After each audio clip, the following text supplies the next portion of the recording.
Good evening, everyone. Let the record indicate it is 5:05 p.m. and the Warwick City Council Finance Committee has come to order.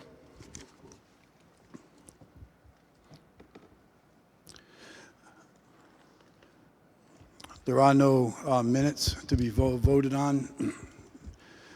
Moving on to PCR 17019, resolution relative to abatements.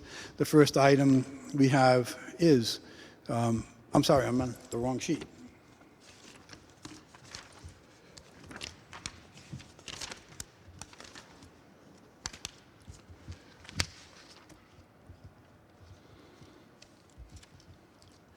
First item is 2020-188, repair pots for sand and salt spreaders, found on page 1.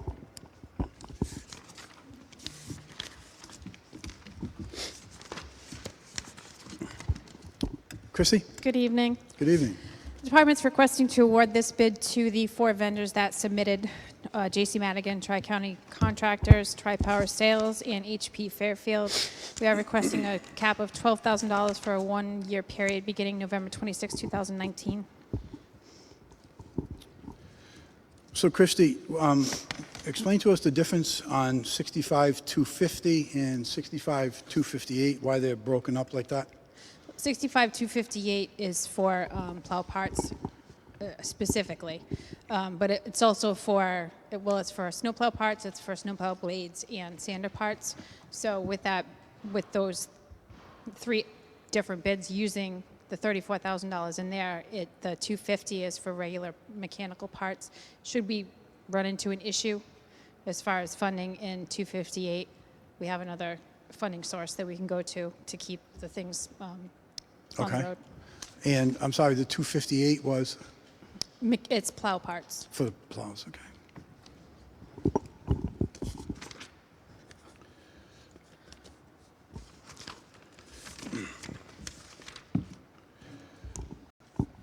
In your recommendation for the 4 vendors, did you put these vendors in any particular order, or is it just?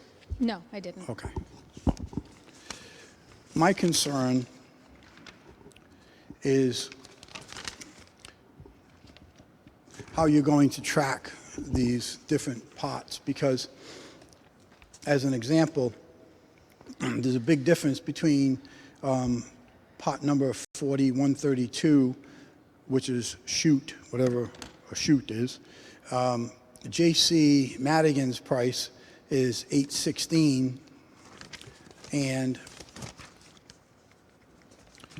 Tri-Power, who is one of the recommendations, is $998. As a matter of fact, on our page 9, Tri-Power's page 10, every single price from Tri-Power is higher on every single item than J.C. Madigan.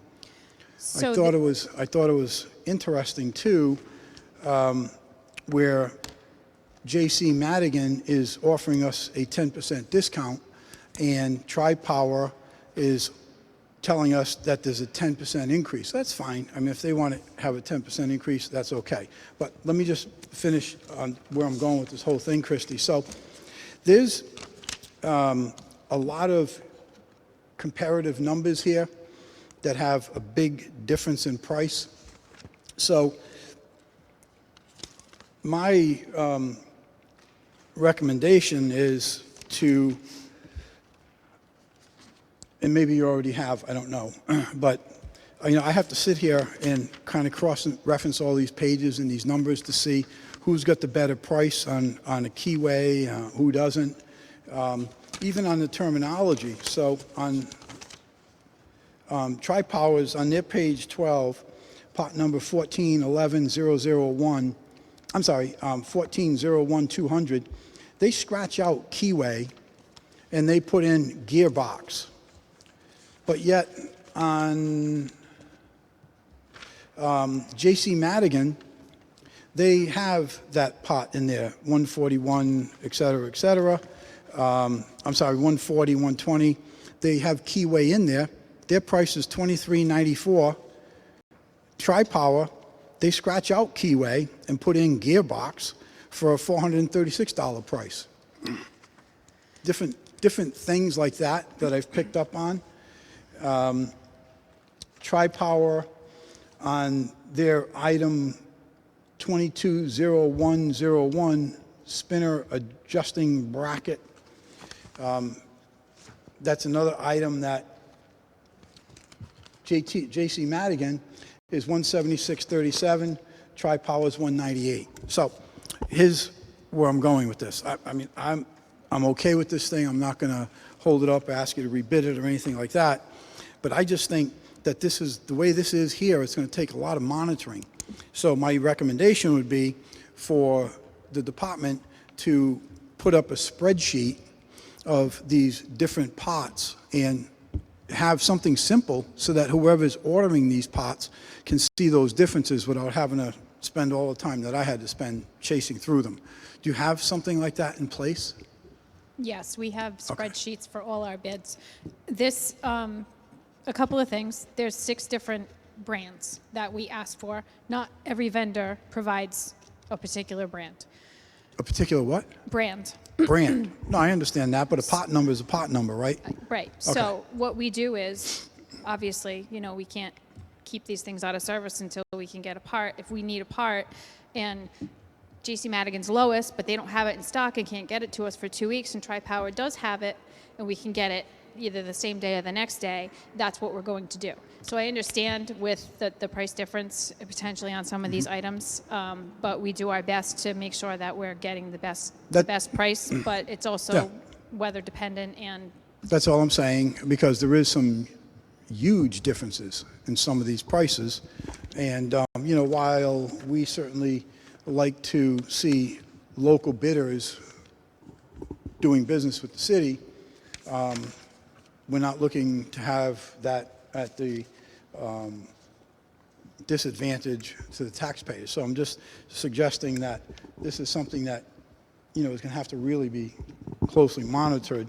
And I see where J.C. Madigan says on their stock of Torel pots, once the stock is depleted, they're no longer going to be carrying it. Well, that's all cool, well and good, but right now you get some big savings on some of those pots. right. So, as I said, I don't have a problem with it. I just think that there's a lot of work to be done on your end, making sure that it's the lower bidder is the one that we use on this. And also, by the way, I think that you did a good job in getting the information with the pots and the discounts, whether it be showing a 10% price increase or a discount or no discount. At least we have the information, you know, that we've been asking for. So I'm okay with that. Any questions from members of the committee? Councilman McAllister.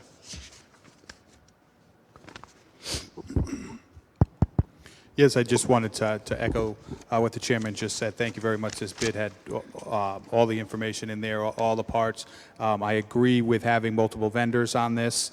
As we know, during the winter season, things go down and we need to get them back up. So it's good to have options, and I trust that you'll be looking to purchase for the best price for the taxpayers, but it's good to have different options available. So if something breaks down, we don't lose it for 2 weeks waiting for a part to come in.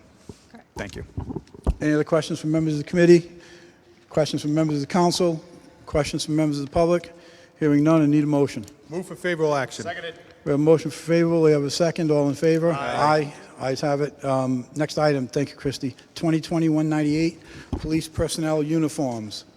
And that is found on page 18. Good evening, Major. Good evening. Lori Michaelides on behalf of the Police Department. In September, the Police Department went out to bid for uniforms. We only received 2 bids. While body armor was the lowest bidder on a number of items, they also didn't bid on a large quantity of items. Because Rhode Island Uniform was the only bidder on so many of the items that we routinely order, and the low bidder on a handful of items, I am recommending this bid be awarded to them. Major, as happened with other bids, I'm concerned with the fact that with such a large item, you know, a $50,000 item, I know in the past we've had a pretty good selection of vendors who have bid on this item. I mean, it's a big item. It's a big number. It's, 50 grand. And it's not like someone has to reinvent the wheel because the police uniforms don't change. I mean, the badges are the badges, the uniforms are the uniforms, hats, belts, et cetera, et cetera. The only thing that changes is the people that are in them. So it's concerning to me that with this bid that I only see 2 vendors, and it's concerning to me that one of the vendors, is missing a lot of stuff, and it's concerning to me that there are so many vendors on this sheet. I think unless you object, I'm going to make a recommendation that we send this back out for a rebid, and I would like to hopefully have more people participate in this bid and maybe get a little more competitive number. As long as it's not going to affect anything that you guys do, it's no issue for you? No issue for us. Okay. No. Are you comfortable with I'm comfortable with going that. back out with that? Yes, sir. Okay. Any questions from members of the committee? Councilman Howe. Thank you, Mr. Chairman. And Major, thank you for that willingness to do that, because I do see that there's quite a few businesses out here, and their contacts look updated. So again, I have to identify and thank you for that, because I notice that this list is continually grows. So maybe it's a new process for a lot of these businesses. So, Mr. Chairman, I would support that 100%. Thank you. Thank you. Any questions from members of the council? Any questions from members of the public? Hearing none. First of all, we're going to move this to PCR 172-19. And I need a motion to hold. Major, how much time do you need?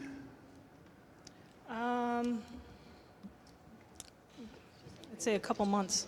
It's just going to, yeah, okay, all right, never mind. We're just going to go unfavorable, and you're going to go off for rebid and come back to us when you can. Okay, thank you. Yes, sir. I need a motion for unfavorable action, please. Unfavorable action. We have a motion for unfavorable. We have a second. All in favor? Aye. Aye. Let the record indicate. Aye. Aye? Aye. Let the record indicate that PCR 172-19 was unfavorable, and the police department is going to be going back out for rebid. Thank you, Major. Yes. Next item, 2020-214, found on page 35. Major? The department is seeking authorization to purchase ballistic vests from various vendors for police officers under City Ordinance 56-6 on an as-needed basis.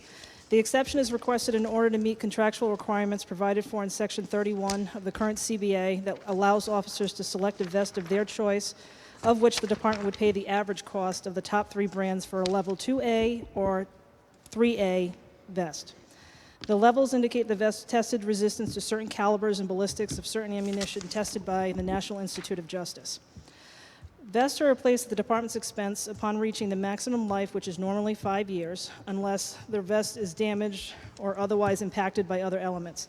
We are anticipating 50 officers. At least 11 new hires will require vests during the next 1-year contract. It should be noted that each vest is specifically tailored or measured for each individual officer, so we are not in the practice of purchasing them in advance. We're seeking spending authority in the amount of $50,000 to purchase on an as-needed basis. Within your materials, you'll see an inter-office memo outlining our projections for this year. I also included Section 31 of the contract, which shows the actual wording. I went to the National Institute of Justice's website, and I downloaded the page of survival armor showing all of their vests that are active and have a 5-year warranty period.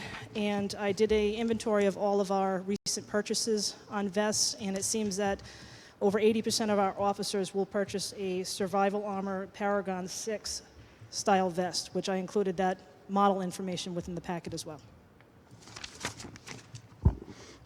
Thank you for that, Major, and thank you also for that memo and for answering my questions on this earlier today. This is something that we've kind of gone round and round on in the past as well. It's a contractual requirement.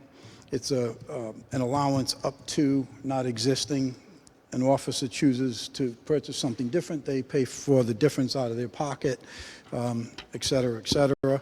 And it is has to meet certain specifications with regard to the federal requirements on this.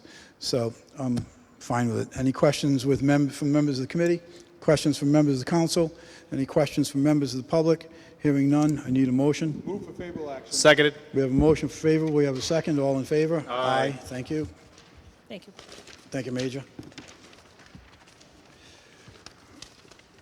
Next item, 2020-219, electricity contract, found on page 37.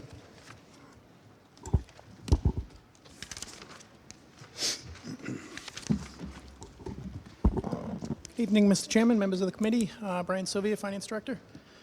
Before you this evening is a recommendation by the administration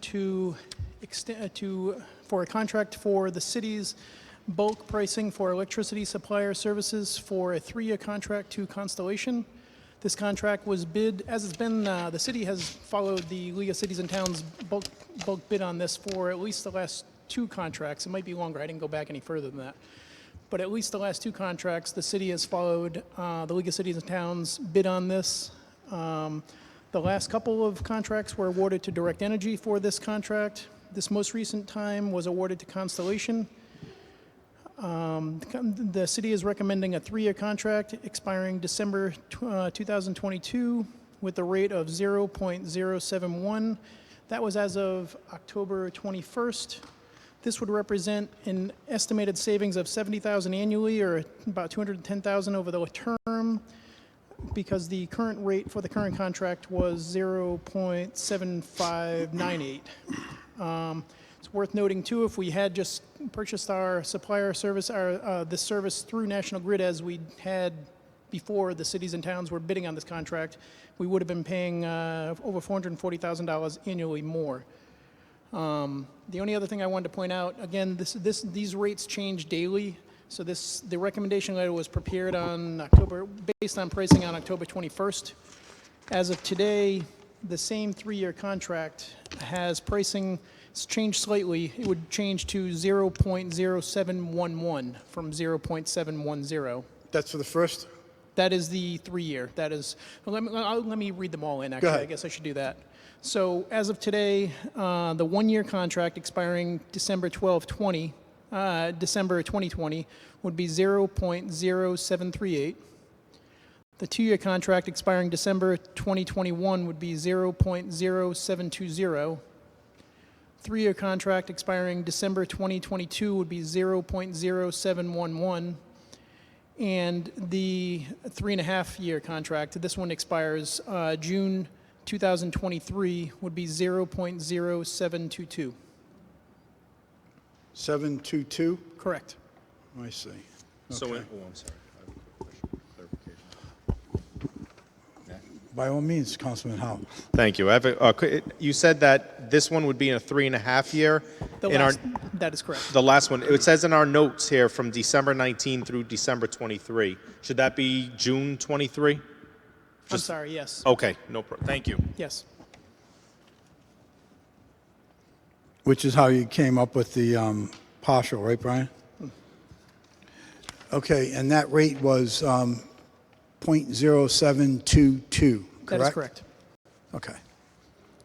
So, Brian, this afternoon, I had given you a call, and I was curious as to why not go for the 4-year, anticipating the answer was going to be because in the last quarter, or I should say the last half of the 23 fiscal year, the rate was going up at the time to 0.721. I had asked if it were possible to have the vendor agree to us having that option to extend for that term at the end of 3, and you were going to check into that. We could do the 3-year now, and then we would have the option of doing the final 6 months.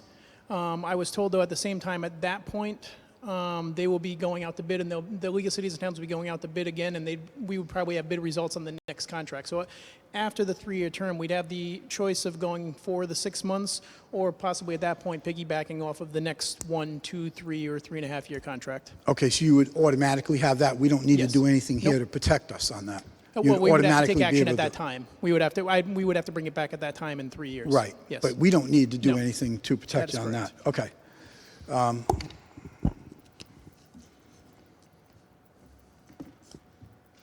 Okay, and at where it was with the .0721, the difference for that, actually, I had it computed for the last year, would be about $15,683.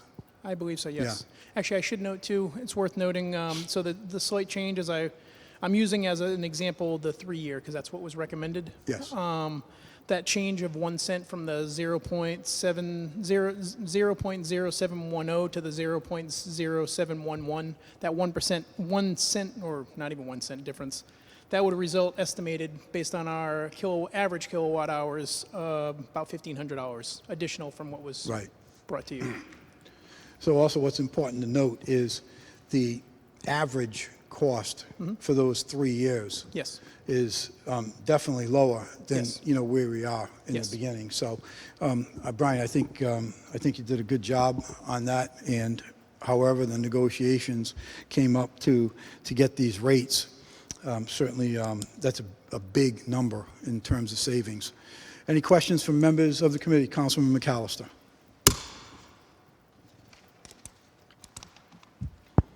Yes, I just wanted to say great work on this, Brian. Again, being able to lock in what we're going to know, around what the prices are going to be, that's a big plus for us for 3 years, 3.5 years. I know businesses across New England, energy costs like electricity, and it just continues to skyrocket, and it puts a major dent on the budget, and having a baseline here and having something locked in so we can budget for it, plus the savings, is a big win. So thank you very much. Thank you, Councilman. Councilman Howe. I'm going to be the third person to say this. I got to echo it. It's nice to see that we have an option of 3 years to be locked in on something that I know at my home. It's a rate that continually goes up. So I commend you and I commend the administration for seeking this, getting this contract, and I, again, as a taxpayer, but also as a council member, thank you. Thank you, Councilman. Any other questions from members of the council? Any questions from members of the public? Hearing none, I need a motion. Move for favorable action. Seconded. We have a motion? I'm sorry. Sir. Just because we do have a new rate as of today, I'm Oh, I'm probably sorry. at Yeah, you're PCR right. on this. Okay, so now we're going to do a PCR on this? Okay, so this would be PCR 17219, 17319. And if someone could make a motion to amend and state the amendments, please. I'll make a motion to amend. I just want to make sure I get the right numbers here. From December 19th through December 20th, it's going to change to .0738. December 19th through December 21st, it's going to be 0720. December 19th through December 22nd, 0711. December 19th through June, so December changes to June 23, it's going to change to .0722. That's the proposed amendment. I need a second on that. Mr. Chairman, a Sir. quick clarification. We're voting on the 3-year, the December of 2019 to December of 2022, correct? That's correct. That's what we're voting Okay. on. Yes, But we sir. just want to have the last one I understand. quantified. Okay, thank you. Seconded. Okay, we have a motion on the amendment. We have a second. All in favor? Aye. Aye. I need a motion to move with the amendment. I move favorable as amended. Seconded. We have a motion for favorable as amended. We have a second. All in favor? Aye. Thank you. Thank you. Thank you, Brian. Good job on that.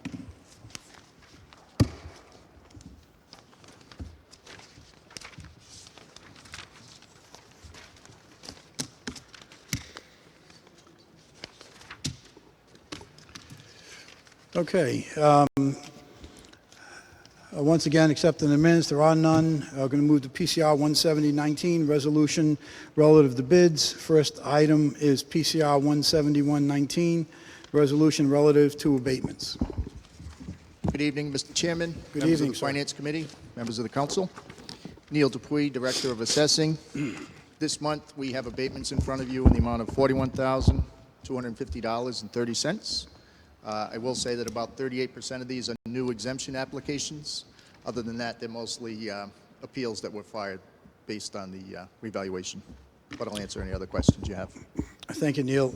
I know I had met with you earlier today, and I'm just going to touch on the ones that we discussed and that Sure. you qualified for me.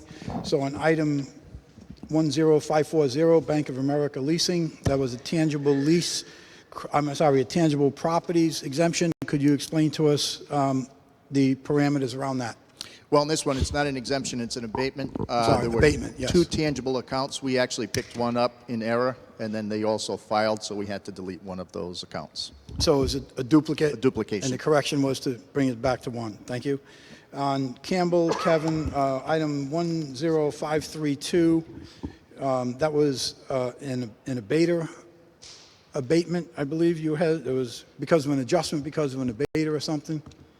A butter, I'm sorry. This was an abutter? abutter lot. Typically, the abutters lots, when they are adjacent to their house lot, are taxed approximately 10% of the value because they're going to be sold with the property. The exception would be if they're large enough to be built on their own. In this case, that's not true. But for whatever reason, this one had been assessed at full value. It didn't get the 10% adjustment, so we corrected that. And the other, this is obviously a bunch of other smaller ones, but the other large one is 10542, IAS Logistics, and explain to us the reasoning for that abatement. This was a company that was located at the airport, and they had vacated the premises and took all the equipment out prior to December 31st. Usually we do make a run through the city towards the end of the year, but being at the airport, it's very difficult to know who's in and who's out. And in this case, we didn't have that information prior to the time it was built. Okay, thank you for taking the time early this morning to review these with me and kind of clear up my questions. Any questions from members of the committee? Any questions from members of the council? Sir, Councilman Qualley. I could not hear or understand the two items that you discussed was 10540 and the last one, which was 10542. Can you explain that again, please? So these are tangible personal property accounts. So we tax the businesses for their equipment that they have located within the city. In the case of Bank of America, there were two accounts that were created. Obviously, we can't tax them twice for the same equipment, so we had to delete one of the accounts and correct that. How did that happen in the first? I don't understand. Well, what happens is we make a run, actually several runs through the city to try to locate new businesses that are located here, and we pick up what we find out there. We try to reconcile to what is filed by the property owner to make sure that there is no duplication. But in some cases, they file under one name, and we picked it up under a different name. And then based on the appeal, we realize it's really the same equipment. And is this is just for the equipment that's in the building? Correct, not the building itself, just the And tangible property. The second one about logistics, I think, is what I read. What was that? And in that case, they vacated the premises. They had no taxable property within the jurisdiction on December 31st, which is our date of assessment.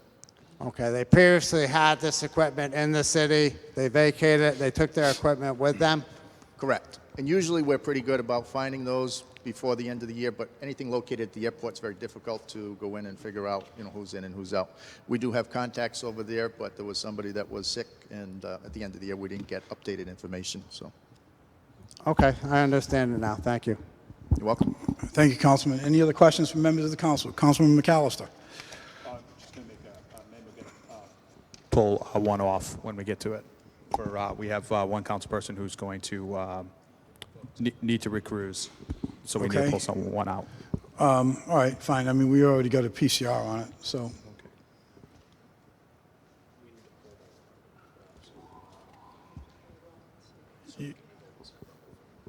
Oh, okay, so you want to pull it off? So would it be PCR 174.19? Oh, I see, gotcha, okay. And then we want to, Which one? For the abatement of William R. White III for $751.07, reference number 10531. 10531.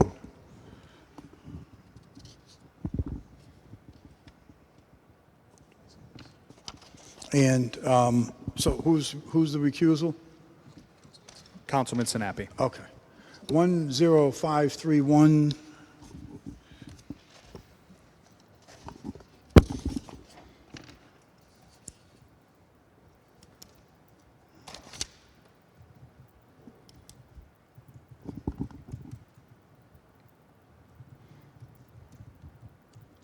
Okay. So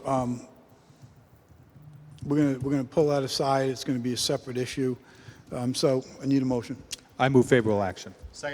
We have a motion for favorable. We have a second. All in favor on Aye. PCR 174-19? Aye. Aye. PCR 151-19, formerly 2020-123.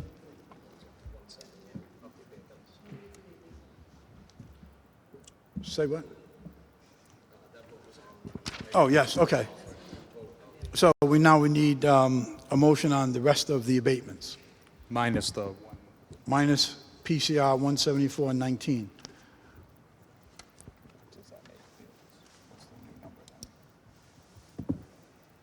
So it's still going to be PCR 171-19 that we're voting on.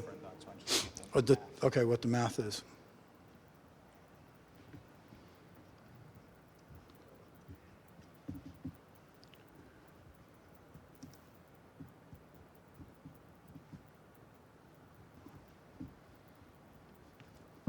What's the William R. White exemption?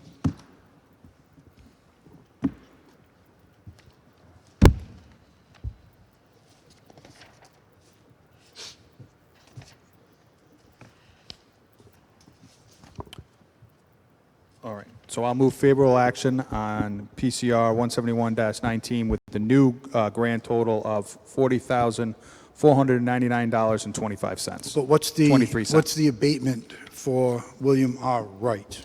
How much is that abatement? That abatement was for $751.07. Okay. And the new total was what, please? $40,499.23. Okay, we all good with that number? Okay. So the motion was favorable on PCR 171-19. No, I'm sorry, we got an amendment. We got to vote on the amendment first to change the amount? Okay, we'll just reflect, okay. So the new amount will be $40,499.23 on PCR 171-19. I need a second? Seconded. All in favor? Aye. Aye, okay. 151-19, formerly 2020-123, electrical maintenance repairs.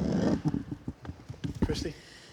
Department's again requesting to award this bid to AM Electric LLC for electrical maintenance and repairs in the amount of $15,000, 1 year from date of award. Okay, so we discussed at the previous meeting, there was question whether or not the Finance Committee made a motion to rebid this or made a motion to hold. Our position was that we made a motion to hold. It was also stated by myself that the director was going to bring your master electrician before the Finance Committee. And the director disagreed with that it was something different. So I listened to the tape the following day, and the director was correct. He did not say he was bringing the master electrician before the city council. He said he was going to meet with the master electrician and discuss this particular issues with him. So I stand corrected on that. The tape did clearly indicate that we had made a motion to hold. It was never sent back for a rebid. Did you have or want your master electrician to come before us and speak to anything this evening, or is it not necessary?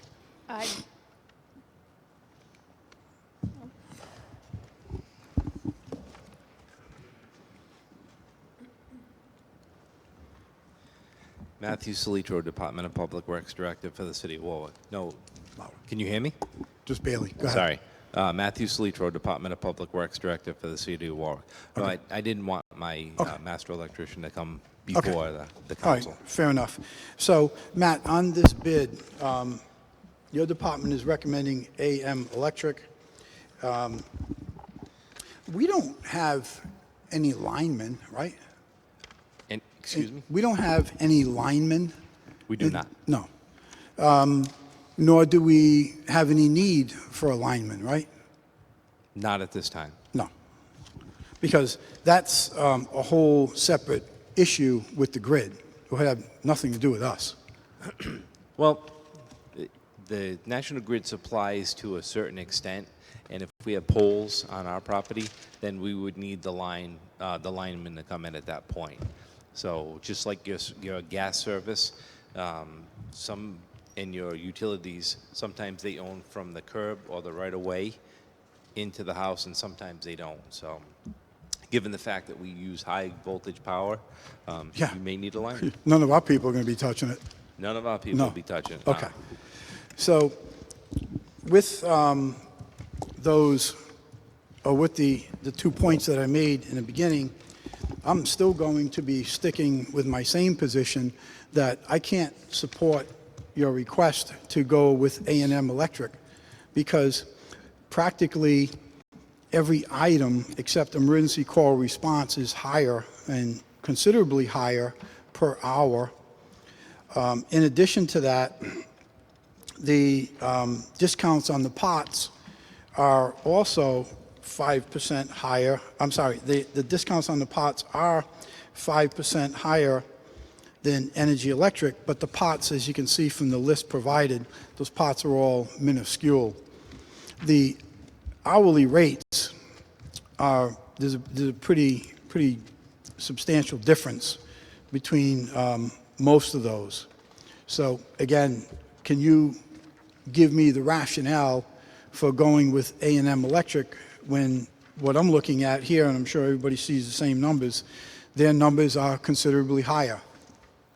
The reason that we are that we wanted to use A&M Electric was because it would just be for strictly the high voltage aspect of this bid. We wanted to have a fallback just in case something does happen to our electrician, but in the case of emergency, i.e. the rink going down, the pool, critical facilities, we wanted to be able to utilize them in that capacity. So when was the last time you had to have a lineman do anything in the city? Last week, I could have used a lineman in the Could have? city. I could have, How did you yes. get around it? I had National Grid. We had to wait for National Grid. Okay, so National Grid can fill in for you here, too. I can't see Okay. these That's- differences, $10 an hour, $20 an hour, all the way down the line. Right. Because So- of something that may or may not occur, and if it does occur, then the grid's going to handle it anyways. In theory, they could, but I'd rather be more prepared than not. But I mean, if the council, if the finance chair's position is to not award, then that's So- certainly a prerogative. But the whole basis for this was to not incur an emergency and be at the behest of the pricing for those companies to come out. If I call somebody and we're in the middle of something, I'd like to know that I have somebody on contract or retainer. As I stated before, our electrician can handle most things. It may come up where I never need these guys, but I'd like to be similar to the HVAC, have somebody in our pocket. Okay, so again, Matt, I'm not going to be able to sign on to that because there's a significant cost difference in the hourly rate. If you get to that point, and from what I'm hearing, it's a once-in-a-blue-moon thing where you need to have a lineman, and maybe it's an emergency and the grid can't get out there right away, then certainly the mayor can always issue a 3-3, and you can hire whoever you need to do it. That one-time expense, 2 times or whatever, very rare instance that occurs, I think the savings to the taxpayers would certainly be significant, as opposed to spending $10 to $20 per hour every time we need an electrician for one item that comes up once in a blue moon. That's my feelings. Open it up to your comments. Councilman McAllister. Director, but you are, you want to use this for emergency calls, correct? I mean, when Correct. you have to call National Grid, we're kind of at the mercy of National Grid when they come. Well, National Grid or someone to troubleshoot a facility that we have, just to see the high voltage line, what's coming in, kind of to make an educated decision as to, you know, what do I have coming in? If my electrician looks at it and he's a master electrician, where do I go from there? And so for emergency call response, the hourly rate, AM electricity is the lower bid, correct? Correct. $99. So if we are only going to use this for the, you know, these rare cases, emergency situations, AM electric is, the hourly rate is, it does actually stays the same, but it is less than the emergency rate for energy electric. Under emergency call response hourly rate. Under emergency call response, correct. Councilman, where do you see emergency response? Where does it say that It says- on this document? Page here, but under portion of high voltage master electrician emergency call response hourly rate, $115 for energy electric, $99 for AM A&M. electric. Okay, but also, having said that, if you look at the other items, I mean, I'm sure that these are current. It was stated by the director at the last meeting that with just the electrician he has, they can't keep up with this, et cetera, and they're bringing in, or they want to be able to have the option to bring in an outside electrician instead of hiring another master electrician and so forth, right, Matt? Well, I think what I stated is I would like to have somebody on retainer. God forbid my electrician is out of town and we have something go down. Yep. The whole premise for this bid would be the on-call emergency electrical services for the high voltage.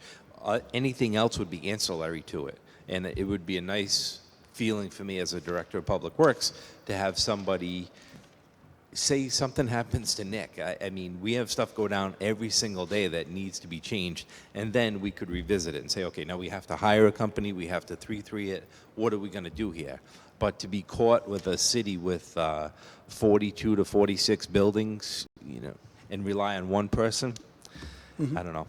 I just didn't have a warm, fuzzy feeling about that, to be honest with you. So that's the whole reason for generating, and you'll see more of these coming through. So, and again, I don't disagree with what you're looking to do. It makes sense to me. But on all of these items, and I'm sure you're going to be using this outside source of electricity with 45-some buildings for more than just an emergency call response. I'm sure that all of these other things are going to come into play with a rarity on the linemen. So, personally, I'm not willing to pay $10, $15, $20 an hour more for any of these other services that you need, because on the occasional happenings of an emergency response, A&M happens to be less when they're more on everything else. I look at the law of averages with this. You know, in my world, I look at the law of averages. So in the grand scheme of things, how does this average out? You know, does it make more sense to put this into perspective and say, okay, on 99% of the stuff, this particular thing is more economical, and this 1% where the possibility of that happening is much less? Not worth it to me, Because when I look at these other things, I'm saying, okay, the taxpayers are going to be paying more for most of this other stuff because of these one or two things. But that's just how I look at it. So, Councilman Howe. Councilman Cowles, anything else? Yeah, and I understand that, but I believe, correct me if I'm wrong, Director, but I mean, this is, you're using this as a backup. We have one person that's the master chief for all these things. What if he goes to vacation? Goes to Hawaii, something goes down. I know we can call National Grid, but this is stuff like the rink, the pool, there's different things like that. That it might be good to have a backup person, a backup option for you. Right, and so basically the mentality behind it is, and the mindset is, I'm going to use Nick for everything except for what he can't do, and what he couldn't do would be the high voltage line work, and that's where I'd like to, the 99% of awarding. And your philosophy is right; it's an average, except for the fact that I have someone to do the 99% of the work. Okay. So this is, God forbid, something happens to him. I have a backup plan. This may never even get used, hopefully, but it is a backup, an insurance plan. Okay, so then if all the emphasis is on the emergency call response, if all the emphasis is on that, and if your master electrician is handling 99% of the other items, then why don't we just go with a bid for emergency call response, period? If that's all you need it for, and 99% of the work is being done by our in-house electrician, what do we need these other rates for? Mr. Chair, Chief Sure. of Staff, given the outstanding questions, it's okay if you want to hold this. We can kind of discuss maybe some of the questions that we had tonight. If that's okay. Fair enough. That's Okay. fine with me. But before we hold it, Councilman Howe? I know we're gonna hold it, and I'm fine with that. But I have just a hypothetical question for my clarification. $99 emergency call. Let's say it's Saturday. There's a tournament going on. The ice rink shuts down. Is that a $99 or is that a weekend $150? I would see that as a $150 fee, because if we look at the emergency call hourly, and again, I'm assuming, so I'm looking for this is maybe something we can clarify, Mr. Chairman and Mr. Director. I'm assuming that emergency call hourly rate would be Monday through Friday regular straight time, and if we called them on a Saturday, it would be the higher rate. You're correct. Okay, thank you. And that's something we can discuss. Thank you, Mr. Chairman. Okay. Any other questions from members of the committee, members of the council, members of the public? At the request of the Chief of Staff, we're going to hold, Matt, what do you want? You want to go to the 18th? Sure. Okay. We're going to hold until November 18th. That's a motion. I need a second. Second. We have a motion. We have a second. All in favor? Aye. Thank you. PCR 16219, formerly 2020-158, floor mats and dry mops. Christie? Department is again requesting to award this bid to UniFirst Corporation for floor mats, wet and dry mops, the amount of $12,000 for a one-year period beginning January 1st, 2020.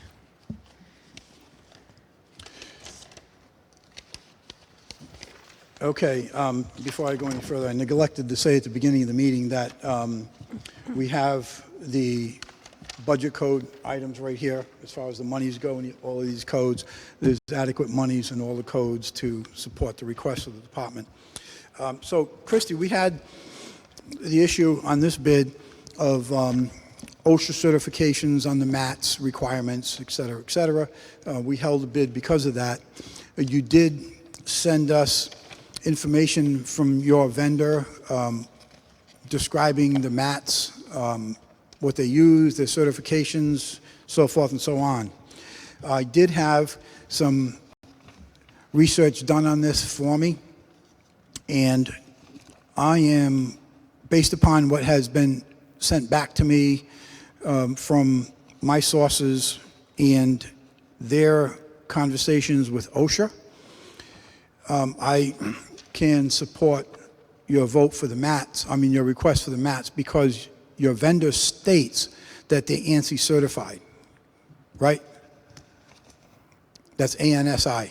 Yes, that's Okay. the documents that I signed. Okay, I'm just going to read this in the record real quick.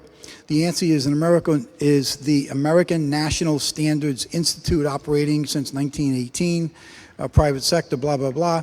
And it is to outline rules and regulations, et cetera, et cetera. OSHA does reference ANSI certifications in, various things, and this does speak to entry maps, et cetera, et cetera. So I am comfortable with the fact that they are ANSI approved. Your vendor certifies that to us.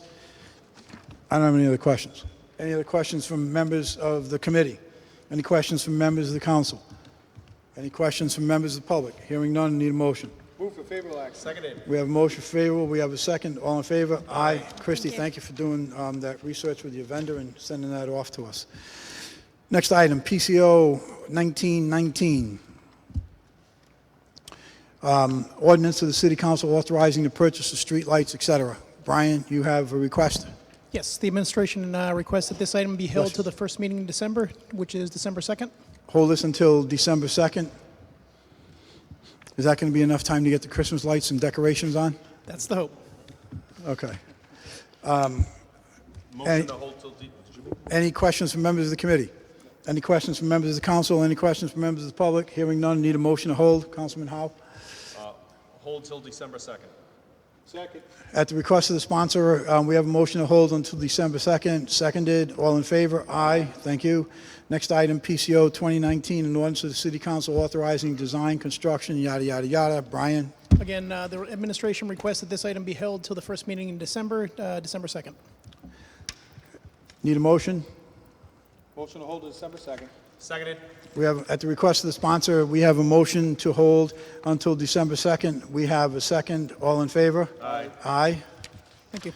The ayes have it. And it is 5:56, and the Finance Committee is adjourned.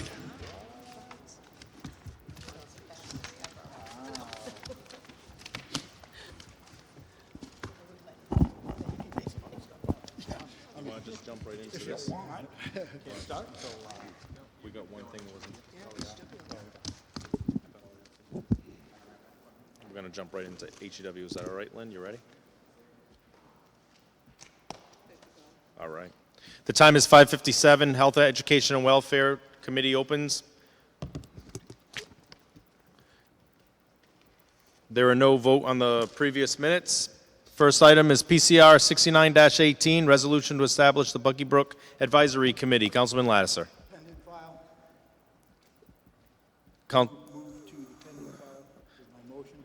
Per request of the sponsor, move to the pending file. Do I have a second? Made, seconded, all in favor? Aye. The time is now 5:57. The Health, Education, and Welfare Committee is closed.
I call the ordinance committee at 6:04.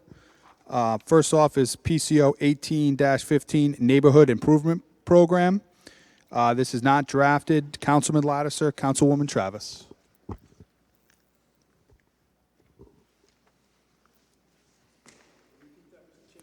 This is PCO 18-15 Neighborhood Improvement Program. The sponsor would like someone to hold till November 18th. So moved. Second. It's been moved in second. All those in favor? Aye. Second is an ordinance relative to boat storage on residential property. This is not drafted. Councilman Corley. I would move that it be scheduled for December 2nd. Okay, I'll make a motion on behalf of the sponsor to hold to December 2nd. Second. We have a second. It's been moved in second. All those in favor? Aye. Aye. And I will close the ordinance committee at 6:05.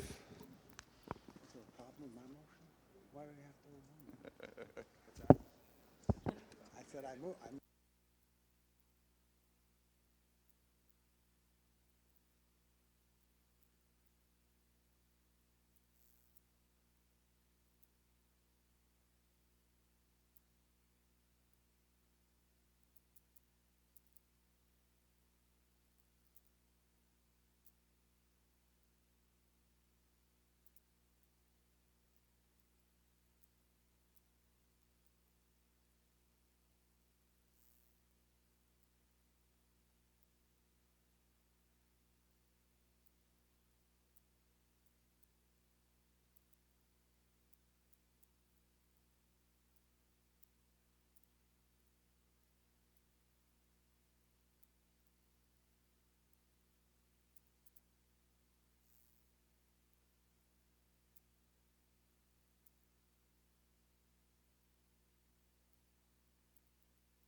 Oh, yeah, you hit that? Mm-hmm. I've done that 1,000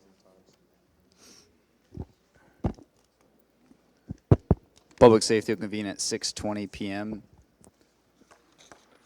First order of business. Wrong docket. PCO-18-19, ordinance in regards to no parking sign being erected on the even, parentheses, east side of Oak Ridge Court. Councilman McAllister. Thank you, Mr. Chairman. I have a traffic study backing up this request for no parking on the even side of Oak Ridge Court. I ask for favorable action. Any questions from members of the committee? Any questions from members of the council? Any questions from members of the public? Seeing none. Move for favorable action. Second. All in favor? Aye. Aye. PCR-168-19, resolution in regards to erecting a stop sign on Finance Street at the intersection of Blade Street. Councilman, me. I have a traffic study that found favorably as far as putting up the stop sign in the interest of preserving public safety, so I request favorable action. Questions? Any questions from members of the committee? Any questions from members of the council? Any questions from members of the public? Seeing none. Move for favorable action. Second. All in favor? Aye. Aye. PCR-169-19, resolution in regards to erecting a yield sign on Omaha Boulevard and Estelle Boulevard, sponsored by Councilman McElroy and Councilman Howe. Councilman Howe? Okay. This is Ward 4, but it's like literally the street is on the border of Ward 4, Ward 3. So we have a positive traffic study, and we request favorable action. I actually have one question. The header of the resolution says placing yield signs, but the content appears to reference yield sign. Just not sure if you wanted more than one. Actually, the content specifies both. Yield sign at one spot and yield signs at another So spot. it should be sign singular. Thank you, Mr. Chairman. Is that a modification, that's just a clerical thing, rather than needing an amendment? All right. Solicitors confirm that it is clerical. Any other questions from members of the committee? Any questions from members of the council? Any questions from members of the public? Seeing none.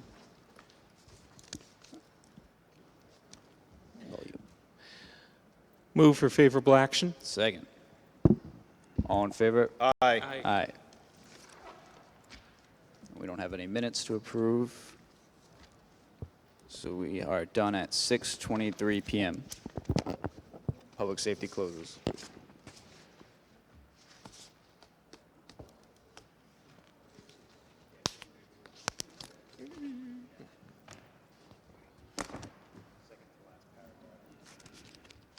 Councilman McElroy, we got intergovernmental.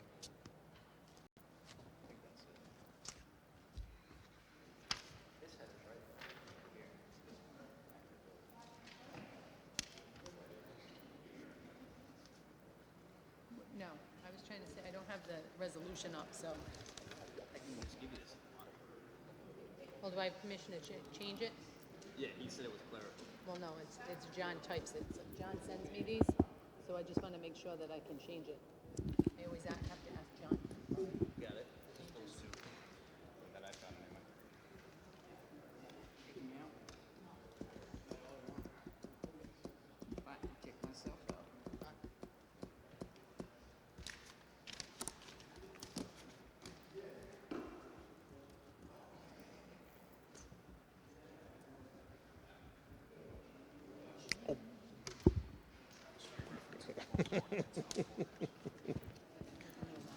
Does she want? Does she? What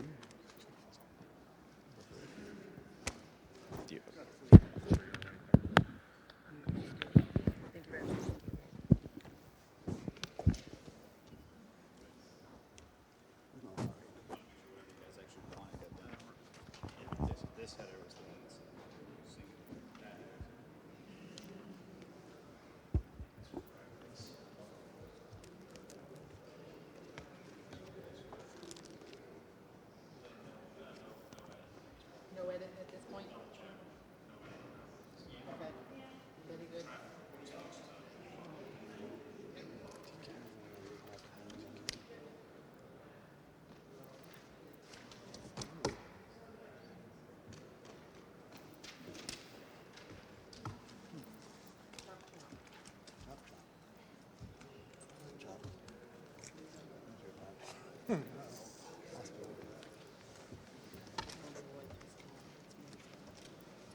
Okay, this is the intergovernmental committee meeting. It is 6:26, and we have no minutes. We have one item on the agenda. That's PCR 161-19, a resolution adopting the 2019 update to the Hazard Mitigation Plan in accordance with Federal Emergency Management Agency approval requirements. I have spoken with the chief, and Chief, do you want to just give the highlights of what the changes were and the necessary, or why it is necessary for us to do this?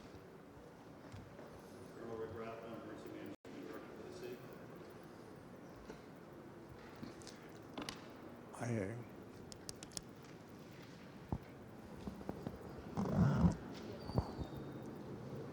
Here, give him this one. Oh, you got it. Thank you. Colonel Rick Rathbun, Emergency Management Director for the city. So the request of this resolution before you is the final approval for the updated hazardous mitigation plan. This plan has been over a year in review. It's a 5-year plan. This allows us to comply with FEMA requirements for applicable grants, planning projects, etc. Additionally, the plan's approval will then allow reimbursement for the plan itself and future grants moving forward. I want to acknowledge the work of Planning Department member Dan Geegan and the work he's done judiciously working hand in hand with me as the Emergency Management Director, as well as the contractor, VHB, to get this done. So at the end of the day, what we've done is taken the plan, ensured it's up to date within that 5-year window. This is the same plan that was voted on approximately 60 days ago by the council to go to FEMA. It then went down to FEMA Region 1 in Washington, and they confirmed it meets all the requirements of 44 CFR 201 and granted conditional approval, which leads to this final step by your committee and subsequently the city council if approved, sir. Thank you, Colonel. Does anyone on the committee have any questions for the Colonel? Anyone on the city council have any questions? Is there anyone from the public here to speak on PCR 161-19? Okay. Entertain a motion. Move for favorable action. Second. All in favor? Aye. That closes the intergovernmental meeting at 6:30.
I didn't take it as being a crime.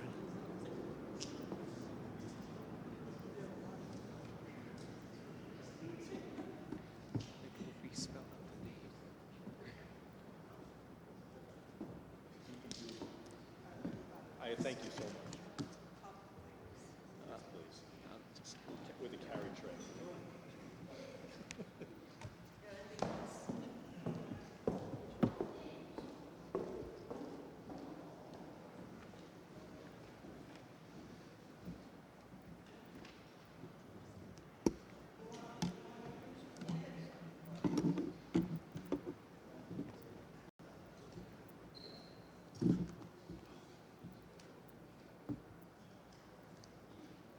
Finally got some. For small letters, my eyesight is perfect except for I have to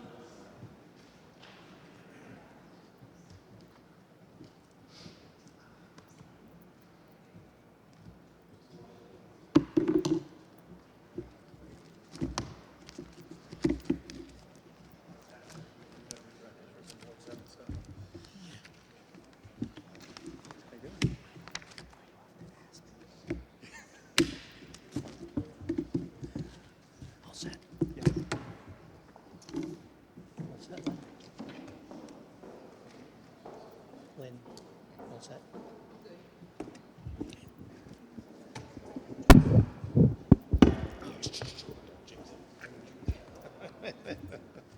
I'm rooting for it.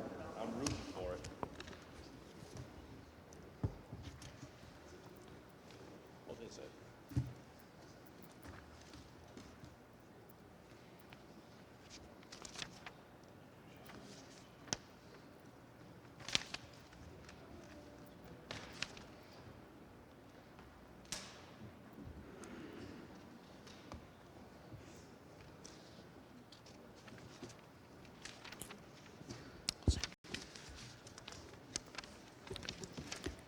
It is now 6:33. The appointments calendar will now come to order. The first item on the agenda is an appointment to the Land Trust Commission. Caroline Cesari. Are you here, Caroline?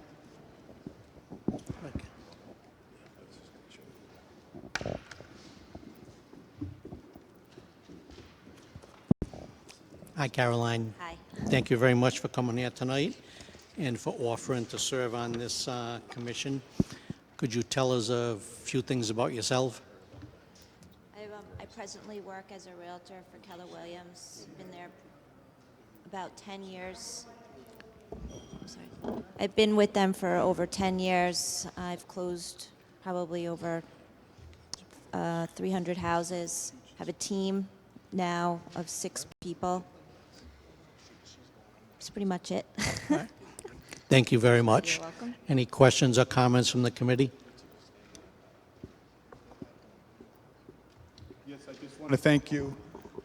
I just want to thank you for agreeing to serve on this board. This is a very good board, and I know there's a lot of good people that you'll be working on the Land Trust Commission. So anybody that volunteers to serve our city, I'd just like to say thank you very much. You're welcome. I would similarly like to thank you for your willingness to serve on this voluntary commission. I think that with your experience as a licensed realtor for over 12 years and also experience as a paralegal, and I see on the resume training new employees, other paralegals on the foreclosure process, these are both very relevant areas when it comes to the land trust. So obviously, I look forward to voting for you for this position, and would just like to thank you again, as well as all of the members of the commission, for stepping forward and being active, doing their part to improve the city. You're welcome. Any other questions or comments from the council? Hearing none, do I hear a motion? Any questions from the public? Hearing none, do I hear a motion? I move favorable action. Second. All in favor? Aye. Aye. Thank you, Victor.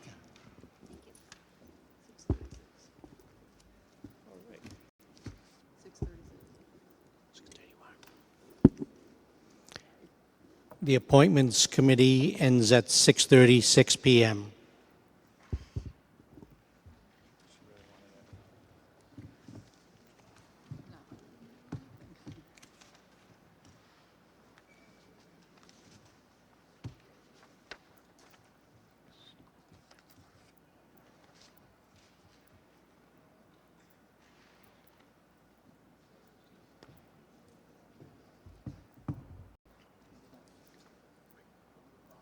So we'll just wait till 6:40 and we'll grab Rick.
time on the 16th, and then we'll have John change it. Right, Billy? Yeah, this one here.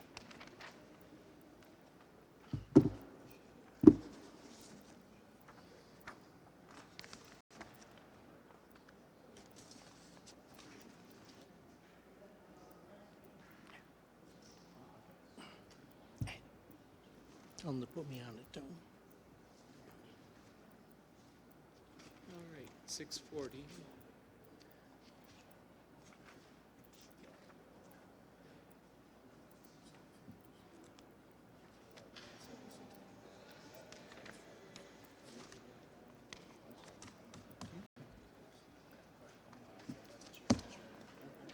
This is public properties, and it just doesn't belong to public properties, it belongs to finance.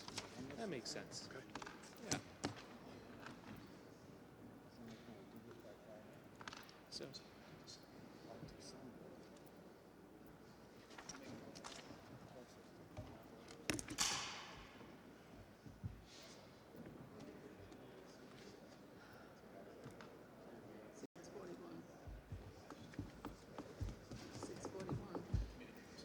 okay. Jeremy, she's getting antsy. Is it 6:41? The time is now 6:41 p.m. The City Council Committee on Public Properties, Land Use, and Community Affairs comes to order. We have no minutes to accept from previous committee meetings before us. We have one item on the agenda, PCO 17-19, ordinance relative to senior and veteran exemptions. Let's see. This item is not drafted. Could we hear from the sponsor, Councilman Lattiser? Oh, yes. Thank you, Mr. Chair. Two things with this. I would like to get this transferred to finance. It belongs in finance as opposed to public properties. And also, Councilman Corley has also requested to be added as a co-sponsor. I believe Councilman McElroy as well. And I think that makes it unanimous. Council President Marola is on here as well. Yes, and I don't see my name listed. I believe that I initially requested to be a co-sponsor, so I Yes. can be added as well. Thank you. So I believe that would make everyone. As to the request to transfer, I believe that we would need a vote of this committee. Do we have a motion for? And also, we're going to hold till December 16th, Mr. Chair. Yeah. All right. Let's see. Council Solicitor, would we be able to do both in one motion? I would like to move to hold it to December 16th and to transfer it to the Finance Committee. Do we have a second on that? Second. All in favor? Aye. Thank Motion you. carries 3-0 to hold to December 16 and transfer to the Finance Committee. Thank you. There being no further items on the agenda, this committee closes at 6:43 p.m.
typically Sunday, it's youth family day, so get together with grandbabies, it's really gay, because it's absolutely, it's suppers and all that stuff. like 12 to 4, right? That's the worst time. Of course. All right. But I just wanted to, Send me an email, include you. just to All right, I'll remind send me. you an email. Yeah. I sent you the, like, tech. I mean, it's not the whole time, is it? No, no. Even if you go and say, hey, Okay. if you wanted to be people, it's not a program, there's no, I'm just trying to be nice for me. On a guy from the fire department and the captain of the bill is for the same national. Yeah, just send me something. I shot. Thank you.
The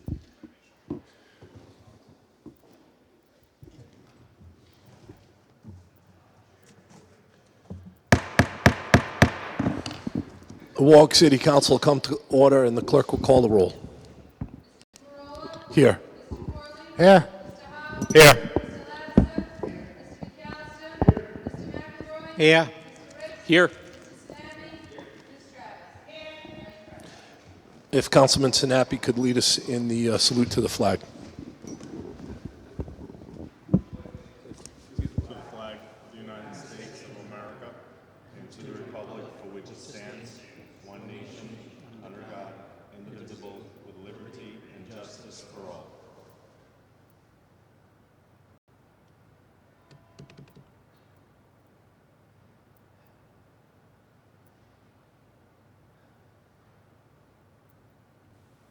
Oh, say, can you see by the dawn's early light what so proudly we hailed at the twilight's last gleaming, whose broad stripes and bright stars through the perilous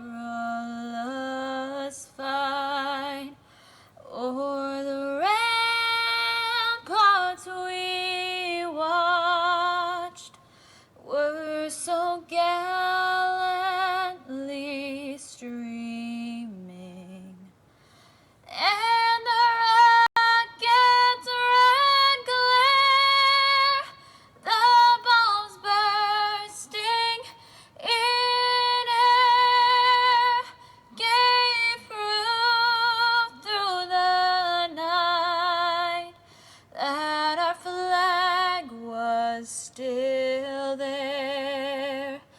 Oh, say, does that star-spangled banner yet wave o'er the land of the free and the home of the brave?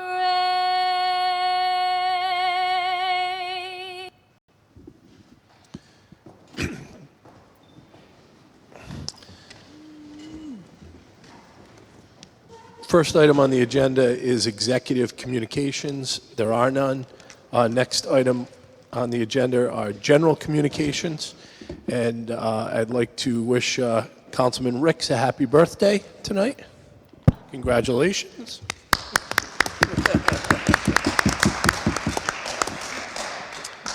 I'm glad you chose to spend it with us. There was an article I was going to mention in today's paper. I was going to congratulate the Pilgrim girls field hockey team today, the other day, for winning the state championship. And so many other teams are in playoffs, both our football teams and I know soccer and other sports. And I wish all the other athletes good luck and the teams good luck in the next week or two for the fall sports. With that said, are there any other general communications? Councilman Rex. The commission that this council created, let's see, last month in PCR 105-19, as the media has come to calling it, the Tax Relief Commission. We have booked our first meeting for Wednesday, November 13th, 5:30 p.m. in these council chambers. I would like to, as at least one council member has exercised their ability to designate a person in lieu of themselves to sit on the commission, let the rest of the members of the council know that if they wish to designate a person, please just send that as an email to the city clerk, and we'll get that squared away. Otherwise, I wanted to make that announcement for members of the public, especially, that we want you to come to this commission meeting Wednesday, November 13th at 5:30 p.m. And as chair, what I intend is to not keep the meeting going too late into the evening, as we're going to have multiple meetings. We're certainly not going to get through the entire subject in just one evening. So the general plan right now is to have the meeting go for a total of 3 hours, from 5:30 to 8:30, and to reserve at least 1 hour, if a full hour is needed, for public comment. And I think that that will strike a good balance between the ability for the commission to gather information, ask questions, and also to hear public input. In general, I'd like to see the commission meetings held the second Monday of the month. That's not possible this month due to Veterans Day, but I think that the second Monday of the month is an ideal time, as the City Council meets on the first and third Mondays of the month in general. And as holidays come up, we will adjust accordingly. The intention is to have the commission, several commission meetings about once per month, but as the needs evolve, we'll adjust accordingly. Thank you.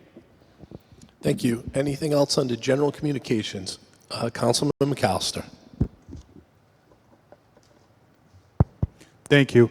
I just want to make special recognition to Erin O'Toole, who's a Tollgate senior, for her senior project this weekend. She organized a cleanup with Save the Bay at City Park, and they collected over 100 pounds of trash. She had a number of people there. I was there helping out. It was low tide, so we were able to go far into the bushes and pull out of a lot of stuff. And I just want to commend her for that this is very important to protect our coastlines. And I think it was a great project. And I just want to thank Erin for her great work. Thank you. Thank you. Councilman Sinapi.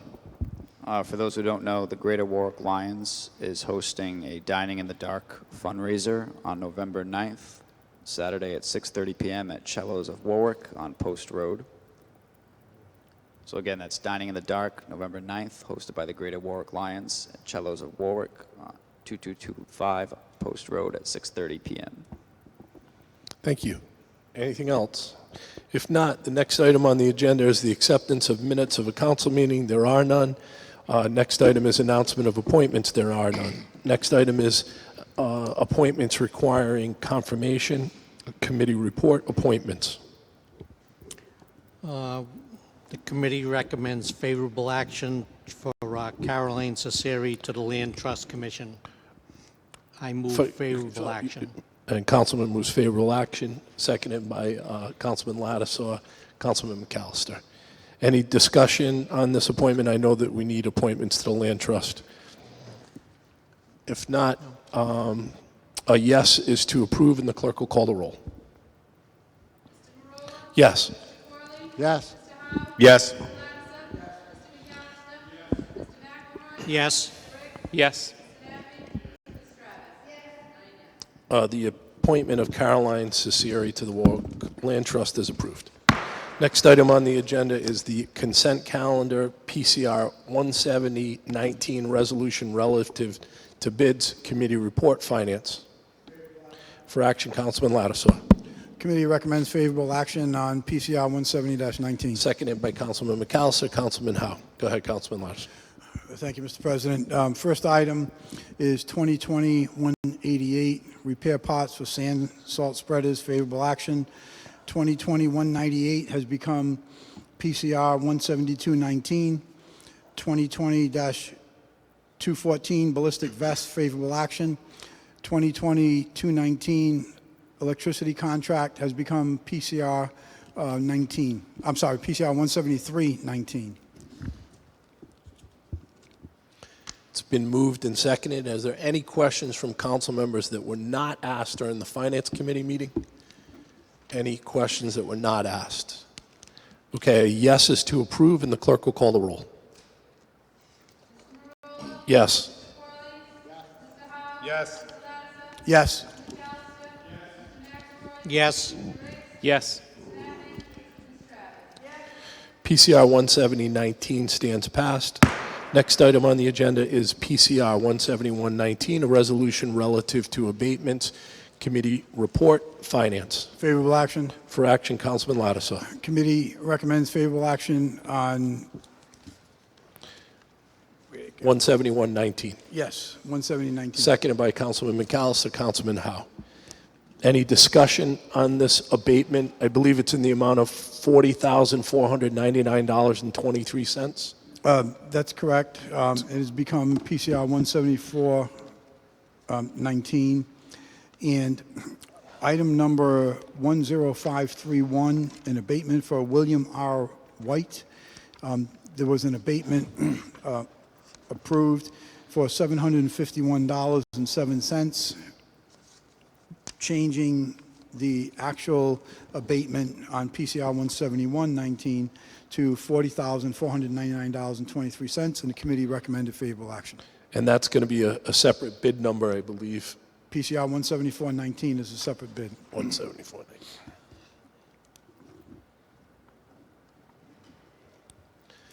And I believe Councilman Sinapi is going to recuse himself on that. That's why it was removed. Okay, so the consent calendar has been moved and seconded. Are there any questions on the consent calendar that were not asked in the Finance Committee? If not, a yes is to approve, and the clerk will call a roll. Yes. Yes. Yes. Yes. Yes. PCR 171-19 stands passed. First item that was removed was bid number 2020-198, now PCR 172-19. Committee report, Finance. The committee recommended unfavorable action. Seconded by Councilman McAllister, Councilman Howe. Any discussion, Councilman? Yes, the committee recommended unfavorable action with a request to go back out to rebid. It was discussed with the major from the police department, who had no objections. Any questions from council members that were not asked in the Finance Committee meeting? If not, a yes is for unfavorable action on PCR 172-19, and the clerk will call the roll. Yes. Yes. Yes. Yes. Yes. Bid number 2020-198, which is now PCR 172-19, was passed unfavorably. Next item on the agenda that was removed from the consent calendar is bid number 2020-219, now PCR 173-19. Committee report, Finance. Committee recommended favorable with an amendment. For action, Councilman Lattisaw. Move favorable action on PCR 173-19 with an amendment. Seconded by Councilman McAllister, Councilman Howe. Go ahead, Councilman. And I'm looking for the amendment because I didn't write it down. I think it was amended to .0711. Oh, that's correct. Yes, yes. Hold on one second. Is that kilowatts?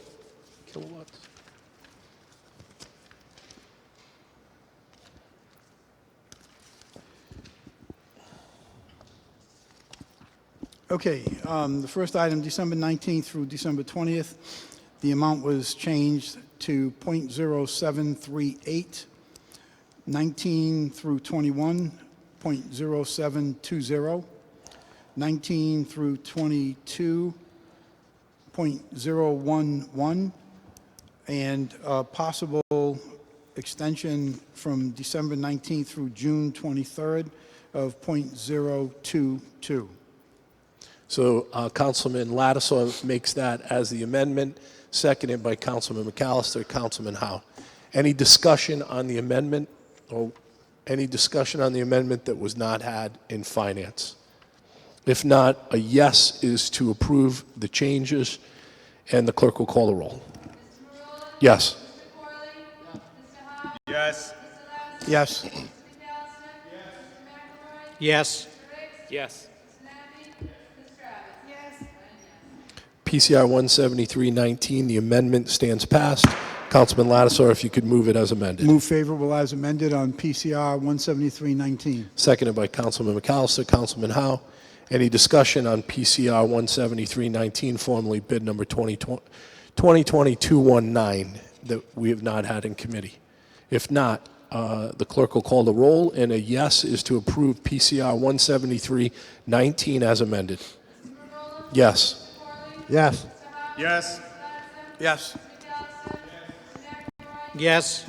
Yes.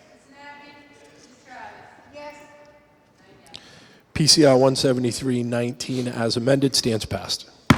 Next item on the agenda is the abatement of William White, and that is now PCR 17419. Committee recommends favorable action on PCR 17419. For action, Councilman Lattisaw. Committee recommended favorable action on PCR 17419.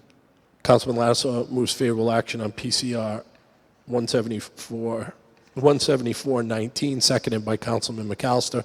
Councilman Howe. Any discussion on this amendment? Councilman Sinapi, I believe you're recusing yourself. That's why it was removed. If there was no questions that council members did not get to ask in the Finance Committee meeting, the clerk will call the roll. A yes is for favorable action on PCR 17419. Yes. Yes. Yes. Yes. Yes.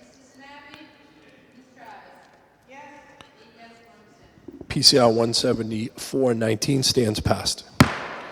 Next item on the agenda is PCO 1815, a neighborhood improvement program, an ordinance that will make landlords responsible for the costs to pick up debris left on the street by tenants. Committee report, ordinance. Hold to November 18. Held to November 18th.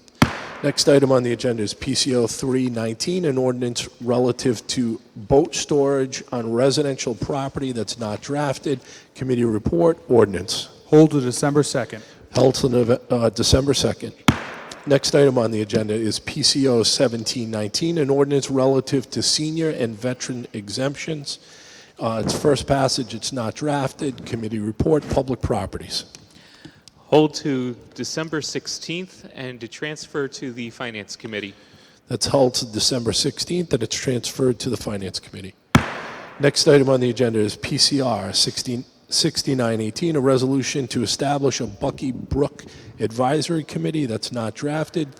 Committee report, health, education, and welfare. Move to the pending file per request of the sponsor. Move to the pending file. PCR 15119, formerly bid number 2020-123, electrical maintenance and repairs. Committee report, finance. Hold November 18th. Hold till November 18th. Next item on the agenda is PCR 16219, formerly bid number 2020-158, floor mats, wet and dry mops. Committee report, finance. Favorable action. For action, Councilman Committee recommends Lattisaw. favorable action on PCR 162-19. Councilman Lattisaw moves favorable action, seconded by Councilman McAllister. Councilman Howe. Any questions that council members had that were not asked during finance? If not, a yes is to approve, and the clerk will call the roll. Yes. Yes. Yes. Yes. Yes. Yes.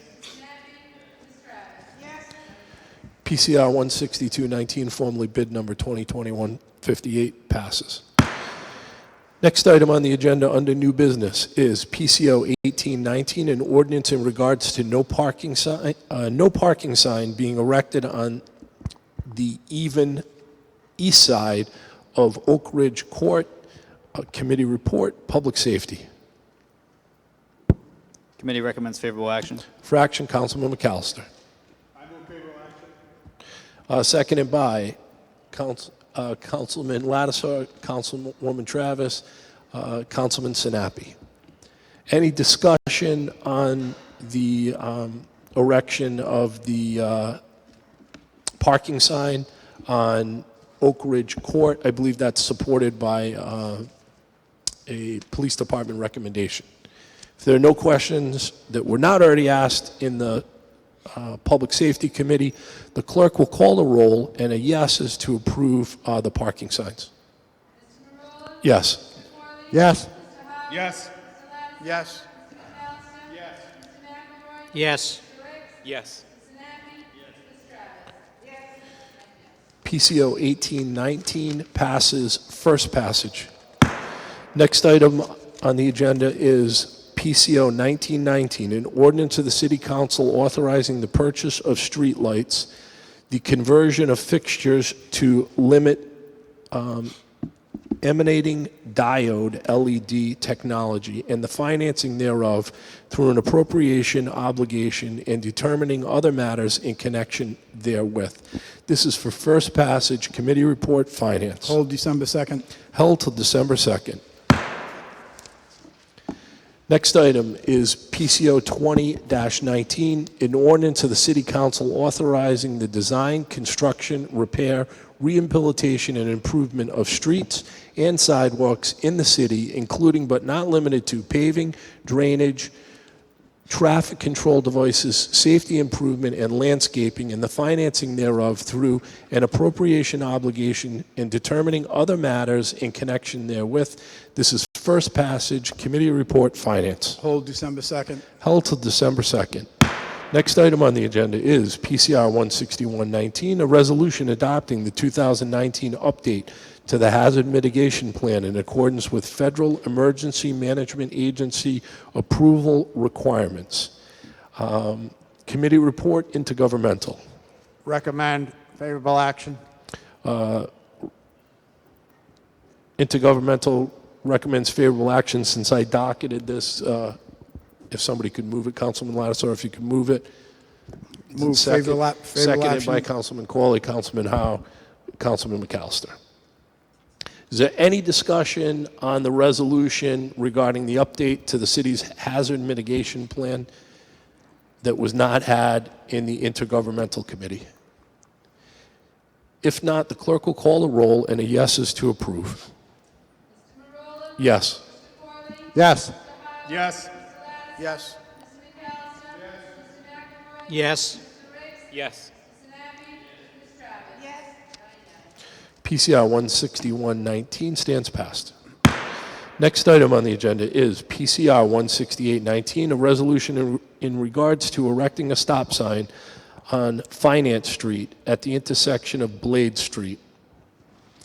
Committee report, Public Safety. For action, Councilman Sinapi. Move. Seconded by Councilman Lattiser, Councilwoman Travis, Councilman Howe. I believe that's supported by a traffic study. Okay. So are there any questions that council members have on the erection of a stop sign on Finance Street at the intersection with Blade Street that were not asked in Public Safety Committee? If not, the clerk will call a roll, and a yes is to approve the stop sign. Yes. Yes. Yes. Yes. Yes. Yes. PCR 16819 stands passed. Next item on the agenda is PCR 16919, a resolution in regards to erecting a yield sign on Omaha Boulevard and Estelle Boulevard. Committee report, Public Safety. For action, Councilman McElroy or Councilman Howe? I move favorable action. Seconded by Councilman Howe, Councilman Lattiser, and Councilman McAllister. I believe that that is supported by a traffic study. Yes. Yes. Okay.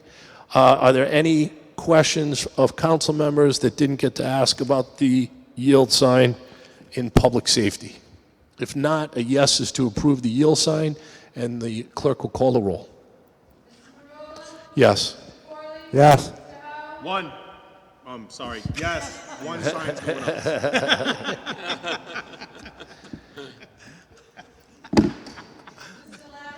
Two. I too support this. Yes. Yes. Ward 2 supports this as well.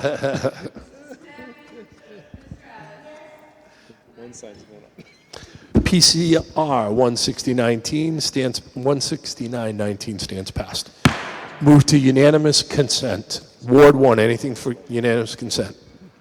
Pass. Ward 2? Pass. Ward 3? Pass. Ward 4? Pass. Ward 5? Pass. Ward 6? Ward 7? Ward 8? Councilwoman Travis. All those in favor? Aye. All those opposed? Council will move to the docket session. Ward 1, anything to docket? Pass. Ward 2?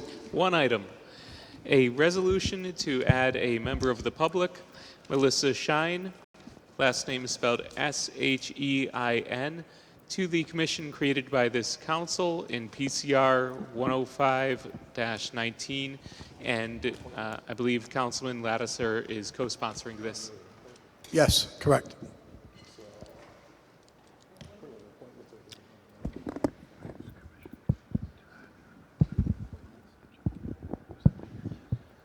Put it into appointments.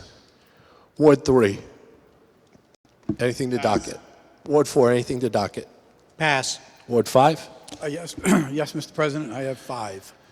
I have a resolution, and it'll be a resolution to the General Assembly requesting a waiver / exemption to ride regulations and requirements. Intergovernmental. I have in resolution for fiscal impact study regarding power outages. Finance. I have a resolution regarding the lease of the Cooper Building. Public properties. I have an ordinance with the tentative title Employee Benefits. Finance. And I have an ordinance regarding council office space. Public properties. Ward 6. Ward 7. Ward 8. 1, resolution to the Rhode Island State Traffic Commission and the State Department of Transportation regarding Wilds Corner. Intergovernmental. Co-sponsored by Councilwoman Travis. Okay, that will go into intergovernmental. And have a good evening. Council stands adjourned.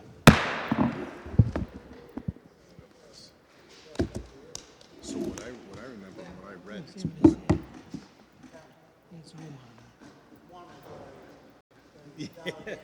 he asked me, he goes, how many yield signs? And I was answering his question, then he goes, Ward 3. I said, what?